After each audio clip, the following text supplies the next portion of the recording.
In an outgoing interview with WDRB, Dr. Polio said that $40 million in cuts were going to be needed and it would be a soft landing. Since we've talked to you, we know it's actually $90 million more than that. I think everyone wants to know what happened. Yes, so I think at the time, Dr. Polio had the best information that he had to make the decision and say what he did. And as we do further research, other things sort of started unfolding. And I think that created, as we looked at our budgets and looked at how everything was unfolding, that number changed. And so with our continued research, we came up with a different number. But that number changed by $90 million. It's not a few million off. Can you give taxpayers any better idea of where this difference came? Oh yes, in my presentations we talked about the things that money was spent on. We did one-on-ones, we used our ESSA funds to bring in programs, we spent money on curriculum, we spent money on safety, things that made things more safe. So yes, we spent with students as at the heart of what our expenditures were, and I guess the numbers started, I call it, getting bigger and bigger. And you've also said that to blame for that was over-reliance on COVID funds. But when we looked back at the numbers, the district spent more than it's brought in for the last 10 years, besides 1 year where COVID funds actually temporarily balanced the books.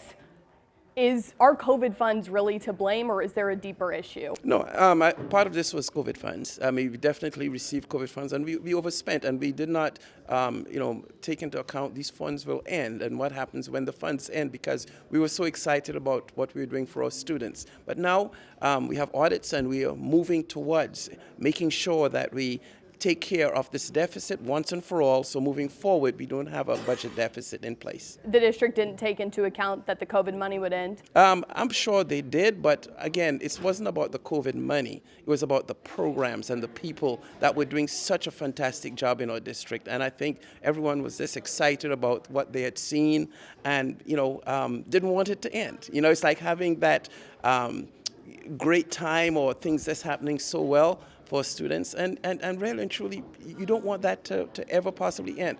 But the reality is, it's here now, and we're taking care of it. And also in his outgoing interview with WDRB, Dr. Polio said there was a plan to phase out those COVID funds. You've since said that there was not a set plan to phase out those COVID funds. Was there a plan? Well, I don't know prior to me coming here, but I do know there's a plan going forward. You don't know if there was a plan? You got to think, looking back at all the numbers, you know if there was a plan or not, right? Well, again, I was not here during that time, but I can tell you going forward, we do have a plan. What is that plan? Can you give us any more indication of what you guys are looking at besides what we've heard thus far? Yes, right now we're looking at where cuts can be made at central office, looking at programs that can be made, making sure that, again, we have return on our investment. So as we expend these funds, we want to be able to show that, again, growth and the expectations are there. So, again, we're looking at every possible angle to make sure that going forward, we take care of our budget deficit. And can you give taxpayers any further indication of really what happened? I think that's what everyone wants to know. Yes, we've said it multiple times in our forums. This is where the money went. If you look at the 3 different forums that we did, we explained that our expenditures were just, student-based. Lots of money on one-to-ones, lots of money going into safety and things like that. And again, we just now have to take the time to really examine our practices, look at our deficits, and make sure we're doing well. All right, thank you guys. Thanks, Dr. Yearwood. All right, thank you.